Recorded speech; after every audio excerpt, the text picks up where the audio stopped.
தேவனுடைய வார்த்தைக்கு துதி கன மகிமை உண்டாவதாக. பிதாவாகிய தேவனுக்கும் குமாரனாகிய இயேசு கிறிஸ்துவுக்கும் பரிசுத்த ஆவியானவராகிய தேவனுக்கும் சகல துதியும் கனமும் மகிமையும் உண்டாவதாக. சத்தியத்திற்குள் அன்பானவர்களே, சத்திய பிதா, சத்திய இயேசு, சத்திய ஆவியானவரின் நாமத்திலே உங்களை வாழ்த்துகின்றோம். சத்திய மார்க்க வேதத்தின் அதிசயங்கள், wonders of the word of God என்ற நிகழ்ச்சியிலே உங்களை சந்திப்பதிலே மறுபடியுமாய் மகிழ்ச்சி அடைகின்றேன். சத்தியம் பல்கலைக்கழகத்திற்காக சத்திய மார்க்கத்தை ஏற்படுத்துகின்ற ஊழியத்திலே இந்த சத்தியத்தை உங்களுக்கு கொண்டு வருவதற்காக சந்தோஷப்படுகின்றோம். தங்கத்தை குறித்தும், கோல்டு, இப்போது நாம் வேதத்திலே ஆராய்ந்து தியானம் பண்ணி பகுத்தறிய போகின்றோம். நம்முடைய ஆவியிலே ஆராயும் பொழுது அறிவு நமக்குள்ளாக சேகரிக்கப்படுகின்றது. நம்முடைய ஆத்துமாவிலே தியானம் பண்ணும் பொழுது புத்தியானது நமக்குள்ளாய் சேகரிக்கப்படுகின்றது. நம்முடைய தலையிலே மூளையிலே பகுத்தறியும் பொழுது விவேகமானது நமக்குள் சேகரிக்கப்படுகின்றது. ஞானமாகிய அறிவும் ஞானமாகிய புத்தியும் ஞானமாகிய விவேகமும் நமக்குள் சேரும் பொழுது கர்த்தருக்கு பயப்படுகின்ற பயம், கர்த்தருடைய வார்த்தைக்கு பயப்படுகின்றதான பயம் நமக்குள்ளாக ஏற்படுத்தப்படுகின்றது. கர்த்தருக்கு பயந்து வாழ்கின்ற ஒரு பயம் நமக்கும் நம்முடைய குடும்பத்தாருக்கும் நம்முடைய சபை மக்களுக்கும் ஏற்படுத்தப்படுவது வாழ்க்கையிலே ஒரு அதிசயமான ஆசீர்வாதமாகும். கோல்டை குறித்து, தங்கத்தை குறித்து, பொன்னை குறித்து வேதத்திலே என்ன எழுதியிருக்கிறது என்று ஆச்சரியப்படலாம்.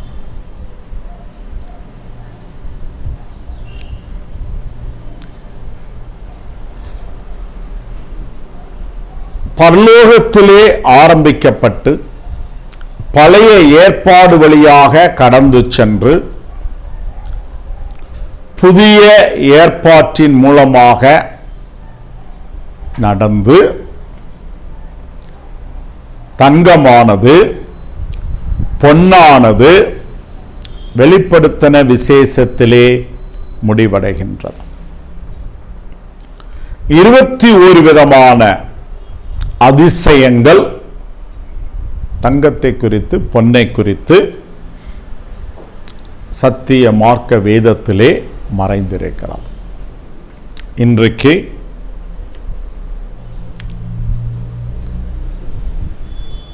மூன்று விதமான தங்கத்தை குறித்து, பொன்னை குறித்து நாம் பார்க்க போகின்றோம். திருத்துவ பொன், ட்ரை கோல்ட்.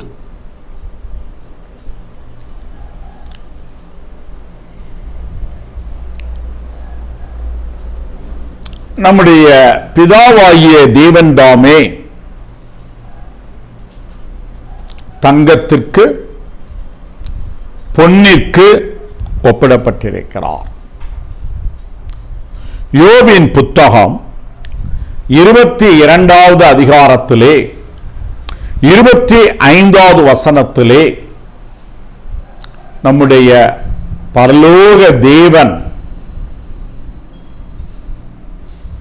பொன்னாக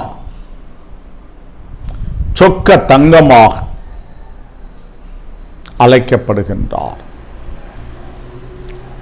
ஆகவே பொன்னானது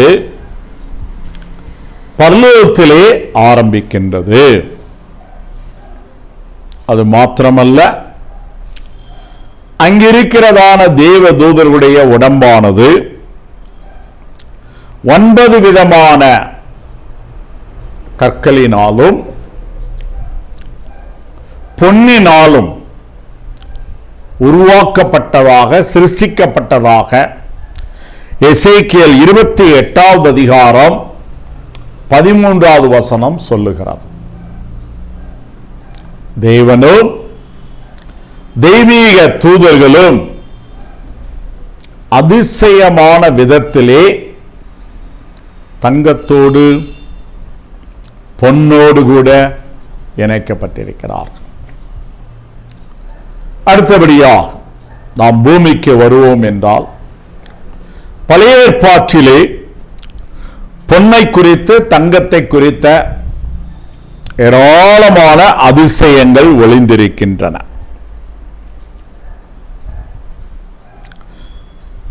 தேவனால் அழைக்கப்பட்டு தெரிந்து கொள்ளப்பட்ட தேவ ஜனமாகிய இஸ்ரவேலர்கள் பொன்னுக்கு, தங்கத்திற்கு ஒப்பிடப்பட்டிருக்கிறார்கள். புலம்பல் 4வது அதிகாரம் 2வது வசனத்திலே இந்த அதிசயமானது குறிக்கப்பட்டிருக்கிறது. ஆனால்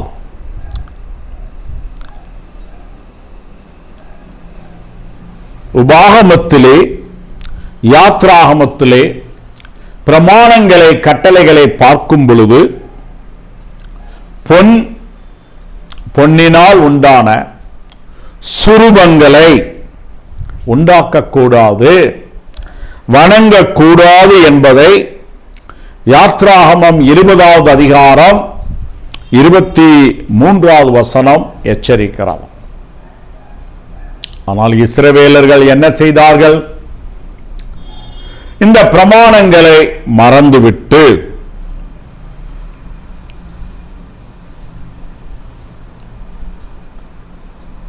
பொன் கன்றுக்குட்டிகளை தங்கத்திலே, பொன்னினாலே உண்டாக்கி அதை வணங்கினதையும் யாத்ராகமம் 32:4 1 ராஜாக்கள் 12வது அதிகாரம் 28வது வசனத்திலும் நாம் வாசிக்கின்றோம். இவ்விதமா பொன்னுக்கு, தங்கத்துக்கு ஒப்பிடப்பட்டதான இஸ்ரவேலர்கள் பொன் தெய்வங்களை உண்டு பண்ணி, பொன் சுரூபங்களை உண்டு பண்ணி, பொன் கன்றுக்குட்டிகளை உண்டு பண்ணி வணங்கினபடியினாலே அவர்களுடைய பொன்னான வாழ்க்கையானது புண்பட்டு போனது. இப்படியாக பொன்னாக கருதப்பட்ட இஸ்ரவேலர்கள் தங்களுடைய வாழ்க்கையிலே இருந்த தங்கத்தை, பொன்னை மறைந்து வாழ்ந்தபடியினாலே அவருடைய வாழ்க்கையிலே இருளானது மூடினது. இந்த நிலைமையிலே மனிதனை மீட்பதற்காக, மனிதனை விடுவிப்பதற்காக, மனிதனை ரட்சிப்பதற்காக ஏசாயாவின் மூலமாக ஒரு தீர்க்க தரிசனம் வருகிறது. ஏசாயா தீர்க்கதரிசியின் புத்தகத்தில் 13வது அதிகாரத்தில் 12வது வசனத்தில் எழுதப்பட்டிருக்கிறது. நான், தேவனாய நான், மனுஷனை பொன்னிலும் பசும் பொன்னிலும் அபூர்வமாக்குவே.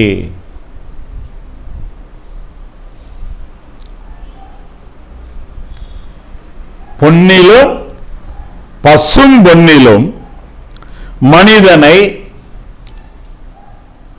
அபூர்வமாக்குகின்ற ஒரு அதிசயமான ஊழியத்தை செய்யும்படியாய் புதிய ஏற்பாட்டிலே நம்முடைய இயேசு கிறிஸ்து தாமே பொன்னாக வருகின்றார், தங்கமாக வருகின்றார். வெளிப்படுத்தின விசேஷம் 1வது அதிகாரம் 13வது வசனத்திலே 18வது வசனத்தை ஆராயும் பொழுது நம்முடைய இயேசு கிறிஸ்துவினுடைய தலையானது பொன்மயமாக இருக்கிறது. அவருடைய உடம்பிலே பொன்னாலான ஜரிகை, பொற்சரிகை உடுத்தப்பட்டிருக்கிறது. இதைத்தான் உன்னத பாட்டிலே 5வது அதிகாரம் 11வது வசனத்திலே இயேசுவினுடைய தலையானது தங்கத்திலே தங்கமயமானதாக இருக்கிறதாக சொல்லப்படுகிறது. ஆகவேதான் இயேசு கிறிஸ்துவின் பிறப்பின் போது சாஸ்திரிகள் 3 பரிசுகளிலே ஒன்றாக பொன்னை கொண்டு வருகின்றார்கள். அல்ல, கவனிக்க வேண்டும்.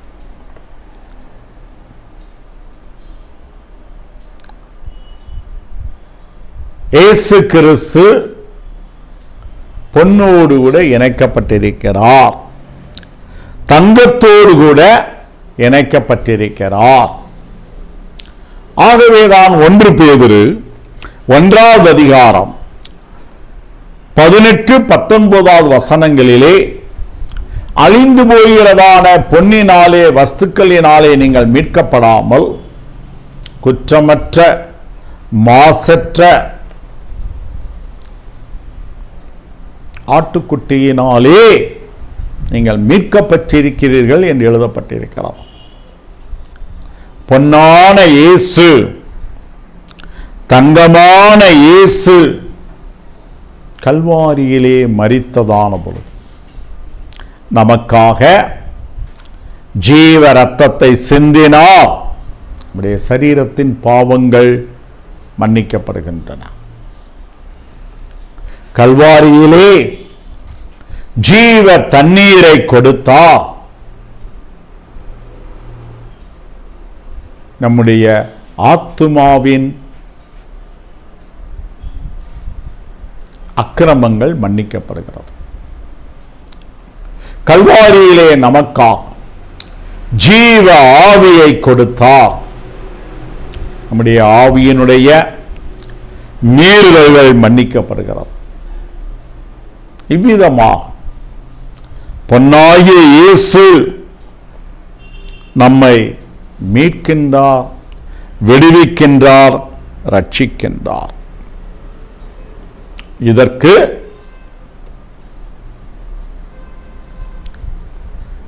சத்திய ஆவியானவர் தாமே இந்த பொன்னான இயேசுவை, தங்கமான இயேசுவை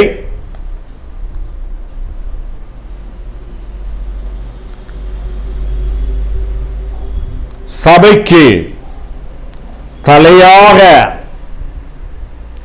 முன்னிறுத்துகிறபடியினாலே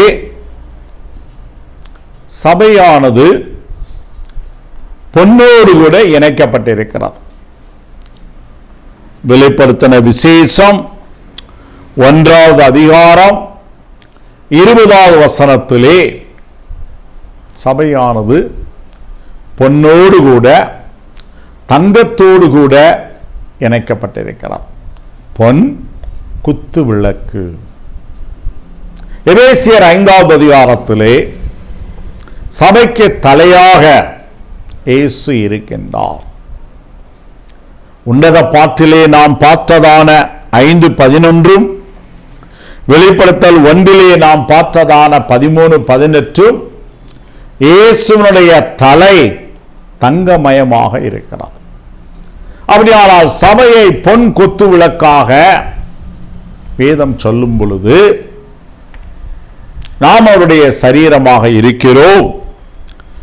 நம்முடைய தலையாகிய இயேசு தங்கமாக பொன்னாக இருக்கின்றார். நம்முடைய தலை இயேசு கிறிஸ்து பொன்னாக தங்கமாக இருக்கிறபடியினாலே சரீரமாகிய நாமும் அவருடைய மாமிசத்திற்கும் அவருடைய அவயவங்களுக்கும் அவருடைய எலும்புகளுக்கும் உரியவர்களாயிருக்கிற நாமும் தங்கத்தோடு கூட இணைக்கப்பட வேண்டியது ஒரு அவசியமான சத்தியம், அதிசயமும் கூட. தலை தங்கமாயிருக்கிறபடியினாலே உடம்பும் தங்கமாகத்தானே இருக்க வேண்டும். ஆகவேதான் அபூர்வமான மறுபிறப்பின் அதிசயத்தை இயேசு கிறிஸ்து நமக்கு கொண்டு வருகின்றார். பரிசுத்த ஆவியானவர் தாமே நம்முடைய பாவத்தை குறித்தும் நீதியை குறித்தும் நியாய தீர்ப்பை குறித்தும் கண்டித்து உணர்த்தும் பொழுது நாம் தேவ வசனங்களினாலே உணர்த்தப்படுகிறோம். இந்த தேவ வசனங்களை குறித்து சங்கீதம் 19:10 தேவனுடைய வார்த்தை பசும் பொன்னிற்கு ஒப்பிடப்பட்டிருக்கிறது, தங்கத்திற்கு ஒப்பிடப்பட்டிருக்கிறது. சங்கீதம் 119, 127 தேவனுடைய வசனம் பொன்னை பார்க்கிலும் வெளியேற பெற்றதாக சொல்லப்பட்டிருக்கிறது. ஆகவே பொன்னான வசனத்தை கொண்டு தங்கமான வசனத்தை கொண்டு இயேசுவாகிய தங்கமாகிய தலை அவருடைய உடம்பாகிய நம்மையும் ஆத்துமாவிலே தங்கம், ஆவியிலே தங்கமான வசனம், சரீரத்திலே தங்கமான வசனமால் நிரப்பி நம்மை தங்க மனிதர்களாக மாற்றுகின்றது. பொன்னான மனிதர்களாக நம்மை மாற்றுகிறது.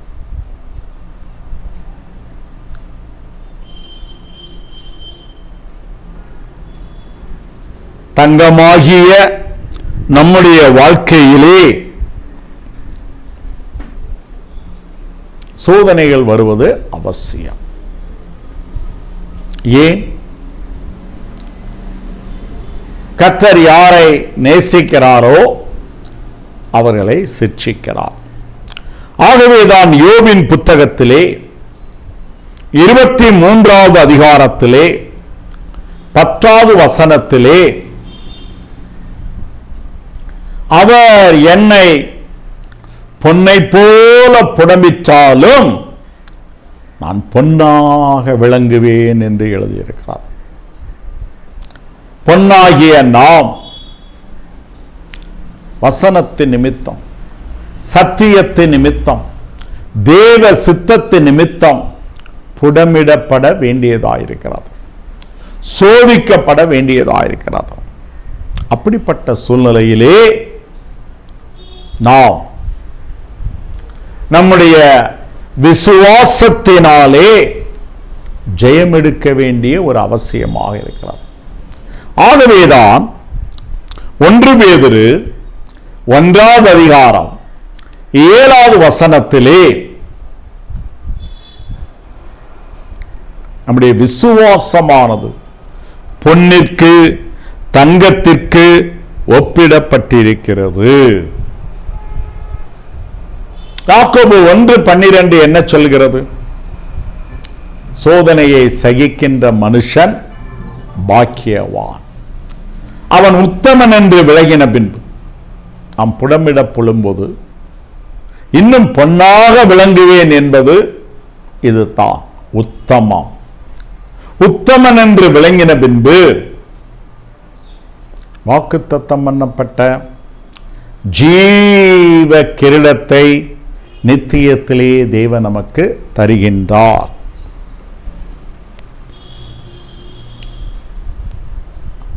நித்தியத்திலே கூட நமக்கு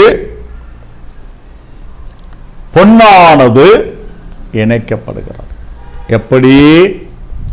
புதிய எருசலேமுடைய தெருக்களை, புதிய எருசலேமுடைய வீதிகளை, நாம் நடமாடப் போகின்ற அந்த வீதிகளும் அந்த தெருக்களும்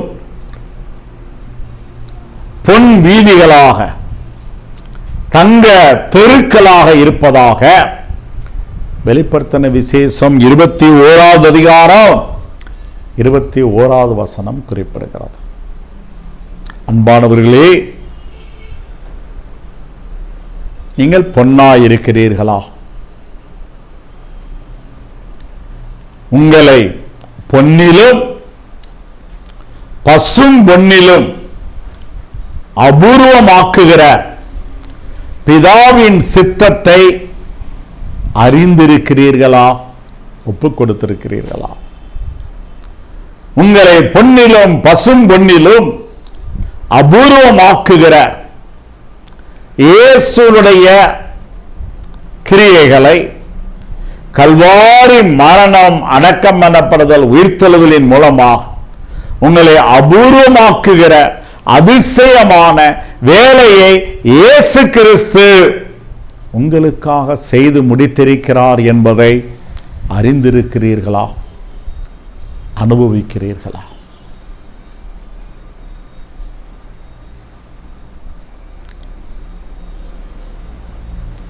பொன் குத்து விளக்காக நீங்கள் மாற வேண்டும் என்பதற்காக சத்திய ஆவியானவர் உங்களை நடத்தி வருகின்றதான சத்தியங்களை விளங்கி இருக்கிறீர்களா? ஏற்றுக்கொண்டிருக்கிறீர்களா? பரலோகத்திலே ஆரம்பிக்கப்படுகின்ற பொன்னானது பழைய ஏற்பாட்டு வழியாக புதிய ஏற்பாட்டு வழியாக நித்தியத்திலே போய் சேருகின்ற இந்த அதிசயம் சத்திய மார்க்க வேதத்தின் அதிசயம் அல்லவா? உடைய வேதத்துள்ள அதிசயங்களை பார்க்கும்படி என் கண்களை திறந்தருளும் என்று சங்கீதம் 119:18 எழுதியிருக்கிறதை விளங்கிக் கொள்வோமா? சத்தியத்திற்குள் அன்பானவர்களே, சத்தியம் பல்கலைக்கழகத்திலே 12 விதமான divine courses, divine schools, divine departments இருக்கின்றன. சத்தியம் பல்கலைக்கழகத்திலே இன்னும் 12 விதமான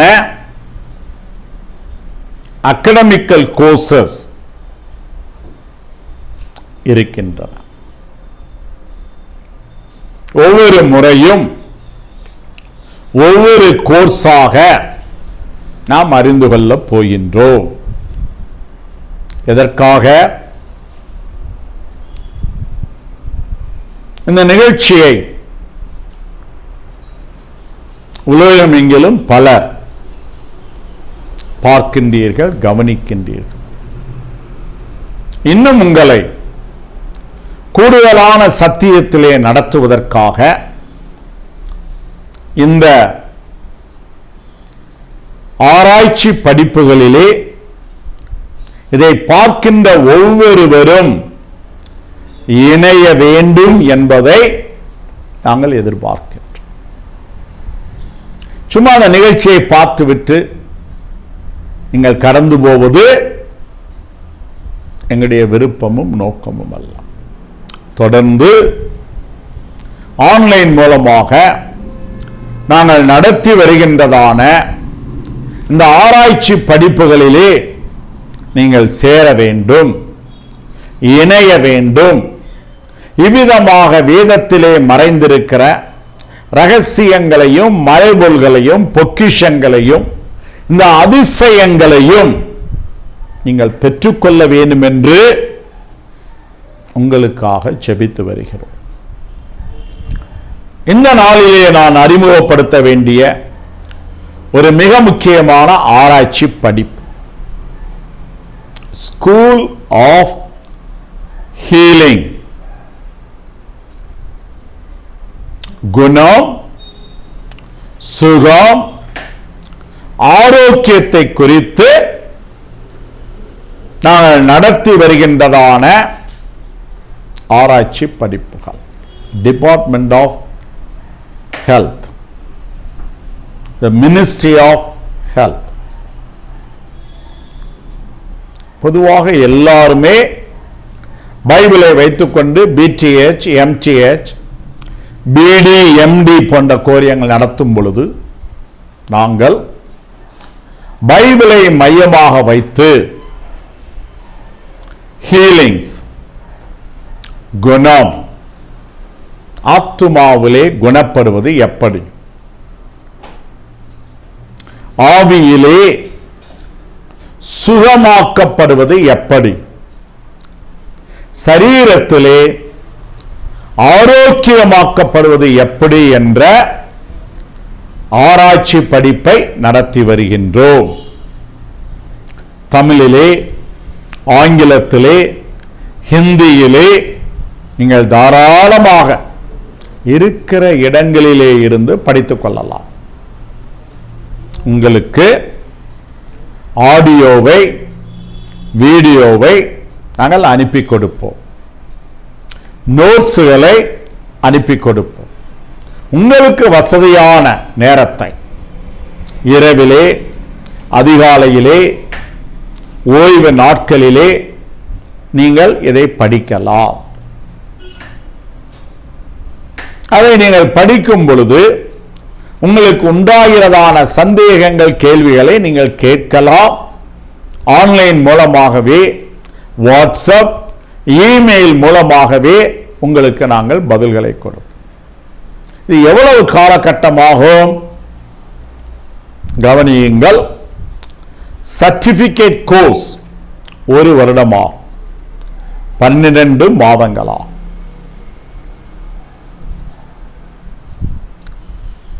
ஒரு மாதத்திற்கு 2 மணி நேர படிப்புகள் உங்களுக்கு அனுப்பி வைக்கப்படும்.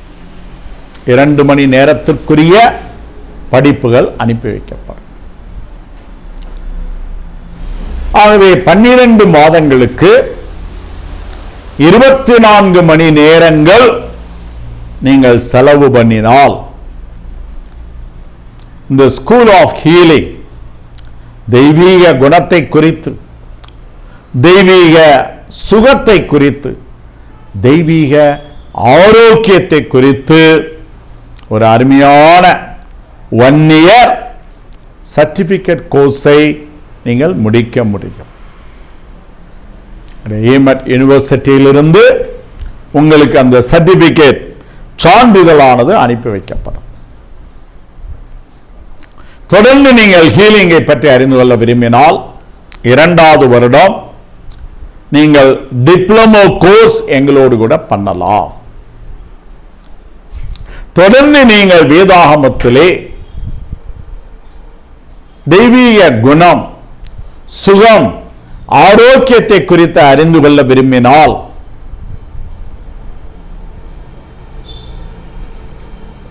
உங்களுக்கு 3வது வருடத்திலே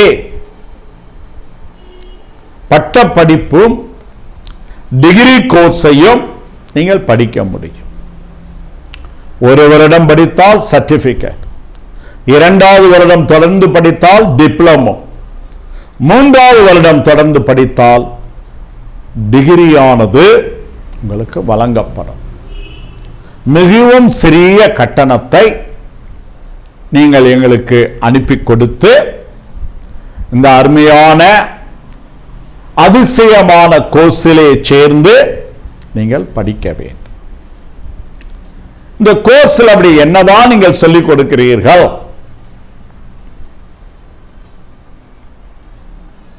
ஹீலிங்கை குறித்து பொதுவாக பாஸ்டர்கள், சபைகள் செபிக்கிறார்கள், குணப்படுத்துகிறார்கள். ஆனால் நீங்கள் 1 வருடம், 2 வருடம், 3 வருடம் நடத்துவதற்குரிய அப்படி என்ன அங்க இருக்கிறது? தேவனுக்கு மகிமை உண்டாவதா. ஆதியாகமம் முதல் வெளிப்படுத்தின விசேஷத்தில் இருக்கிற 1189 அதிகாரங்களில் இருந்து 1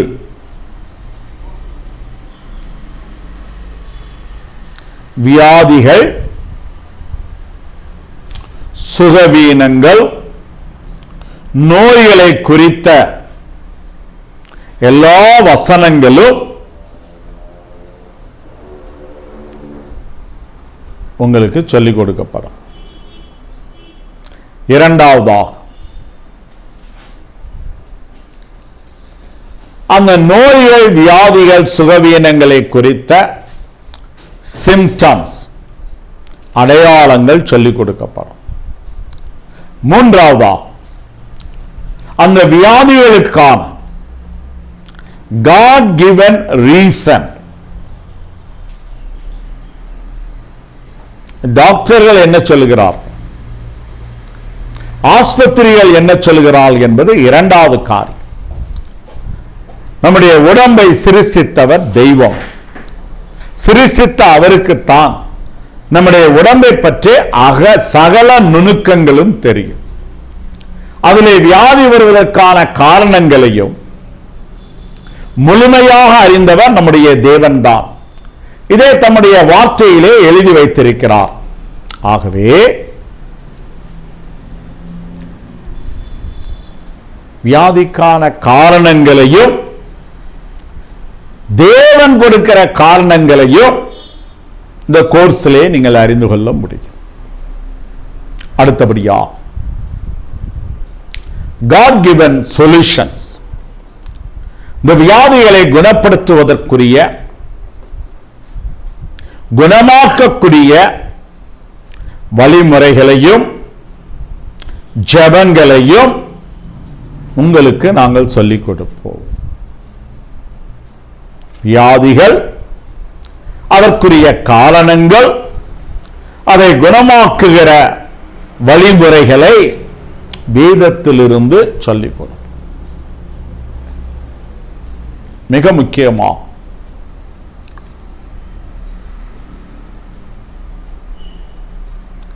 gift of healing, குணமாக்குகிற வரத்தை வைத்து ஒருவர் செபித்து குணமாக்குகின்றார். ஆனால் அப்படியும் குணமாக்க முடியாத எத்தனையோ வியாதிகள் இருக்கிறார். கூச்சங்களுக்கு, குருசேடுகளுக்கு வருகிறவர்கள் எல்லாருமே குணமாக்கப்படுவதல்ல. ஒரு சிலர் குணமாக்கப்படுகிறார்கள், மற்றவர்கள் வீட்டுக்கு திரும்புகிறார்கள். ஆனால் நிச்சயமாக டெஃபினட்டாக குணப்படுத்துகிற ஒரு முறைமைதான் சங்கீதம் 107:20 எழுதியிருக்கிறார்.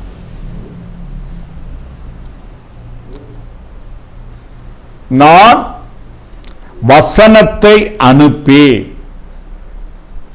அல்ல கவனிக்க வேண்டும், தேவனுடைய வசனம் நமக்குள் அனுப்பப்பட வேண்டும். அவர்களை குணமாக்கி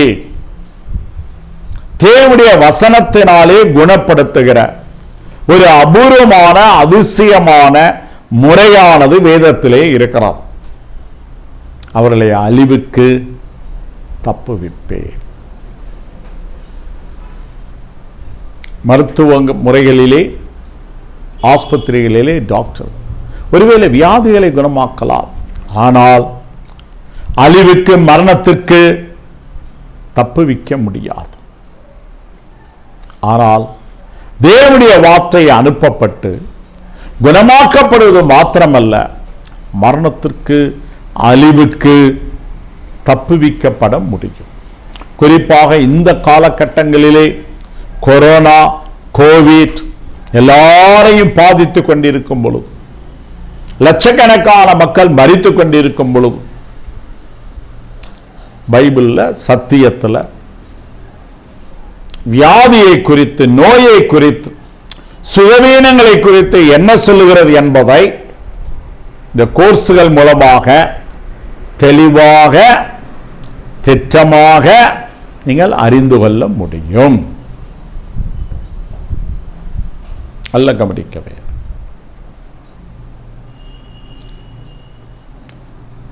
இந்த கோர்ஸ்லே மற்றொரு விசேஷித்த அம்சம் என்னவென்றால், 3 விதமான சுகங்களை நாங்கள் முக்கியத்துவப்படுத்துகிறோம். சரீர சுகம் மாத்திரமல்ல, பாடிலி ஹீலிங், சரீர ஆரோக்கியம் மாத்திரமல்ல, நம்முடைய ஆத்மாவுடைய குணத்தை முக்கியத்துவப்படுத்துகிறோம், ஆவியினுடைய சுகத்தை முக்கியத்துவப்படுத்துகிறோம்.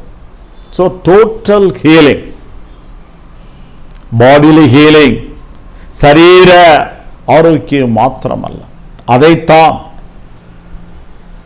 கிஃப்ட் ஆஃப் ஹீலிங்கில் மற்றவர்கள் கொண்டு வர முடியும். ஆனால் தேவனுடைய வார்த்தையானது டோட்டல் ஹீலிங், ட்ரை ஹீலிங், திருத்துவ குணத்தை, சுகத்தை, ஆரோக்கியத்தை உங்களுக்கு கொண்டு வர முடியும். இயேசு கிறிஸ்துவோடு கூட 3 வருடம் பேதுரு இருந்தால் கூட, ஊழியத்தின் முடிவிலே இயேசு கிறிஸ்து மரிப்பதற்கு முன்பதாக பேதுருவை பார்த்து என்ன சொல்லுகிறார்? உனக்காக உன் விசுவாசம் ஒளிந்து போகாதபடிக்கு நான் வேண்டிக் கொண்டேன். நீ குணப்பட்டு பின்பு உன் சகோதரரை ஸ்திரப்படுத்து. இது பேதுருடைய சரீர வியாதியை குறிக்கவில்லை. அவனுக்கு தேவையான ஆத்தும குணத்தை, ஆவியின் சுகத்தை அது குறிப்பிடுகிறது. பேதுருவிடத்திலிருந்து நாம் என்ன கற்றுக்கொள்கிறோம்?